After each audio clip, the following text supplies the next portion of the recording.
Chapter 2, Before Midnight. African born. My father was not a king, but he was a phenomenon. The things he taught and showed me were more valuable than the 3 sparkling 3-carat diamonds he placed in the palm of my hand. My father said, not every man is qualified to be king. Not every man should want to be king.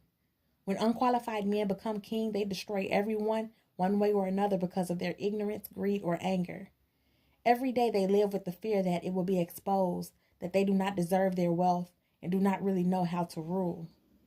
My father was the advisor to the Prime Minister of Sudan, the most powerful man in our country. He was also the advisor to an extremely popular and influential Southern Sudanese king. My father was a great thinker, the man with the ideas that the king and prime minister pretended they'd thought of themselves. This placed my father in a position of power, quiet power, but it also put him in a position of working to bring 2 deeply separated parts of one nation together.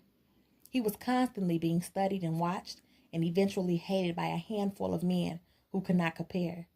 These same men, who couldn't think or see straight on their own, had no vision of the power that would come through unity. They envied my father, rejected his thoughts and ideas, yet imitated his style and finesse. When crooked men feel threatened and have no chance of competing with or matching the intelligence and maneuvers of a man who they see as their rival, they begin to use their insecurity to set that man up and bear false witness against him. They don't stop until they bring him down, drive him out, and eliminate him from holding on to something they could never have achieved fair and square.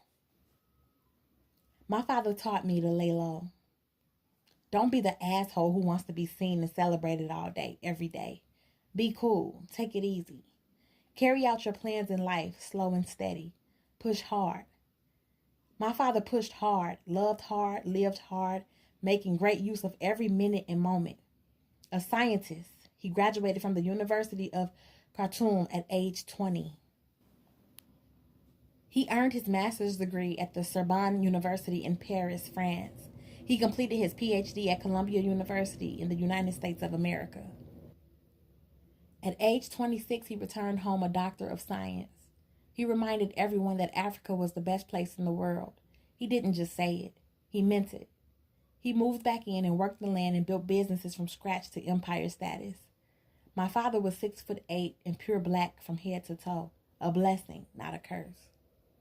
An international man, he saw the whole world as his backyard. He made our home in northern Sudan, the place where my mother was born and raised, the place where I was born also. We lived on his estate, 75 acres of land, 4 houses, 8 buildings, and all of the property I could see in every direction was ours. He named our estate Bet El Rahim, which means the womb. He said he chose this name for many reasons. One, he said, because Africa is the birthplace of the world, of human beings, of intelligence, and of all of the prophets. 2, he said, because women are the key to life. 3, he said, because children born of a healthy womb become the guardians of traditions. And children born of an unhealthy womb become the curse. So the womb itself is sacred. If we chose, we never had to leave our property. Most of my family lived there. My father's closest friends and co-workers' children went to our school on our property and prayed at the mosque on our property. My mother's business was located there in a fully equipped building, exclusively used, managed, and populated by women. Our food was grown on our land. We drew our water from our freshwater wells. Our place was filled with love, laughter, prayer, and music. My father purchased the finest clothes, most handmade in the Sudan. The rest imported from Italy, France, and America and customized to his size and fit. His shoes were imported from Milan, Lisbon, Guru, Seoul, and Canberra. But his favorite pair was made by his own father, my southern grandfather, who made the shoes from scratch right before my father's eyes. He gave them to him as a parting gift when my father went off to college, explaining that the handmade pair of shoes were the sturdiest and most reliable, the same as his southern village. My grandfather said those shoes would bring his son home to him where southern grandfather believed he belonged. My father loved and collected music from around the world. Some evenings we grooved and listened to the thoughtful and melodic voice of Bob Marley. Stevie Wonder's lyrics painted pictures in our minds. Miriam Makeba sang us messages from the people of South Africa. Fela rocked us from Nigeria. The young voice of Michael Jackson amazed and excited us. Our homegrown Sudanese singers like Abdallah Amiago sang us familiar songs framed by familiar sounds, waking and reawakening our love of life in Allah.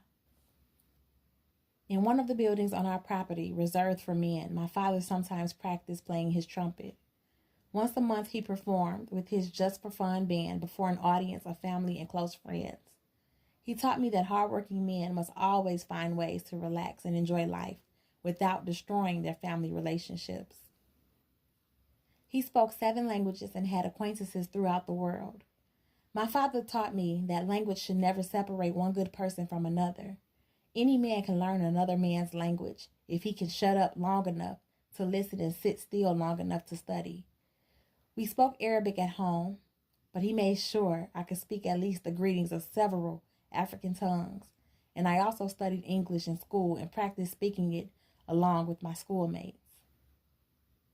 My mother only spoke Arabic. My father loved her so much that she was the exception to many of his rules. He laid the world at her feet. When he hugged and kissed her, anyone could tell there was nothing realer than that. Even I could tell he wanted her only to himself.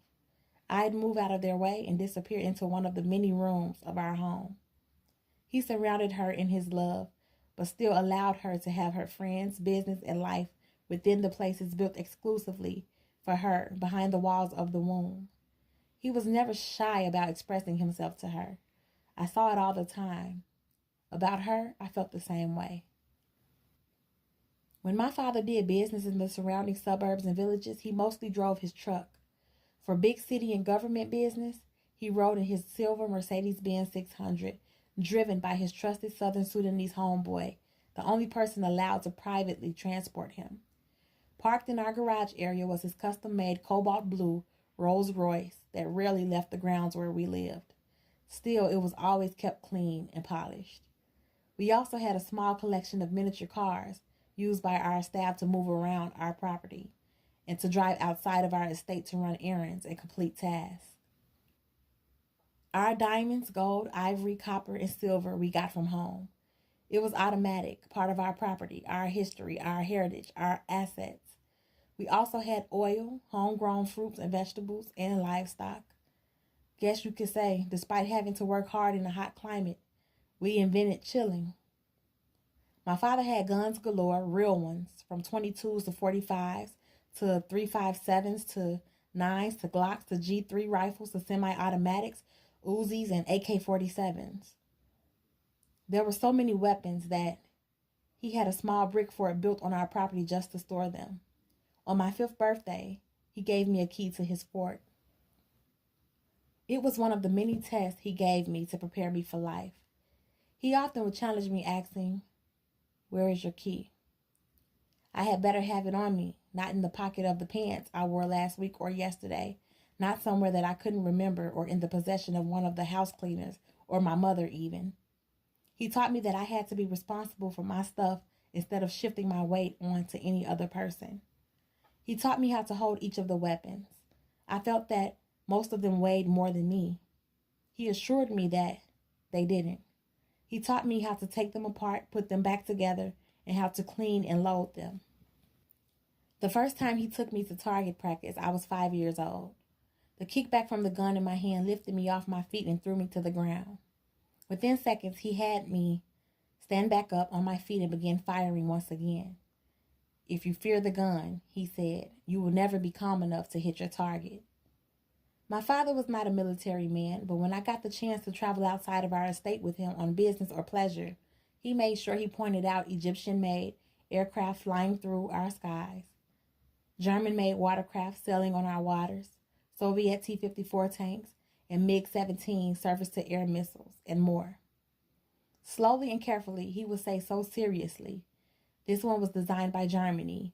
This one was designed by Britain. This one was designed by Israel. This one was designed by Italy. This one was designed by Pakistan. All of these weapons in this section were manufactured by the Americans, he would say, pointing.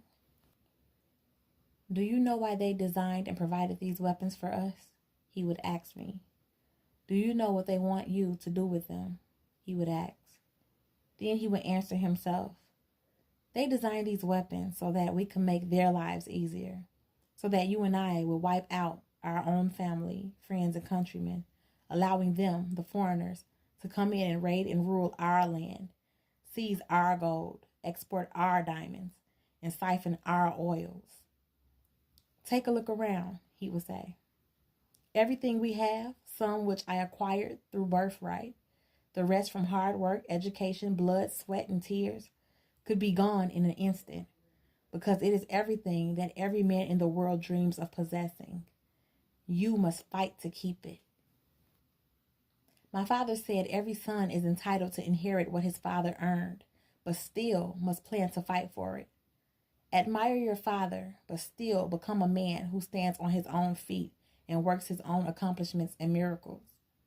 My father said every man will be pushed to kill something or someone, either to feed himself and his family or to keep from being disrespected and dominated. But don't be eager to kill, son, because when you kill, you lose something too. It is better to give life than to give death. It is harder to maintain life than it is to wipe it out. There are unreasonable men on this earth who are determined not to let you be as you are, live as you are, love as you are, work as you are. They will bring war to your doorstep, like it or not. If you win, good for you and your family. Praise Allah. Enjoy the peace. If you lose, lay low, go underground, go slow, rebuild and regroup and come again. If they take your land, gold, diamonds, and oils, let them have it for the moment while you think, reposition yourself, regain your strength, plan, and purpose. But never allow them to take your women, your children, or your family, or you will be defeated forever. My father said and did a whole lot of incredible things. His voice is louder in my ear than my own. He taught me that women are 100% emotion. Love them, but don't obey them. A man must go into the world without fear and do what is right, required, and necessary. The last thing he told me, the last time I saw him was, son, no matter what, take care of your mother and your sister. Guard them and their honor. Protect them with your life. My family came to America not because we loved it and thought it was a better place and the land of opportunity.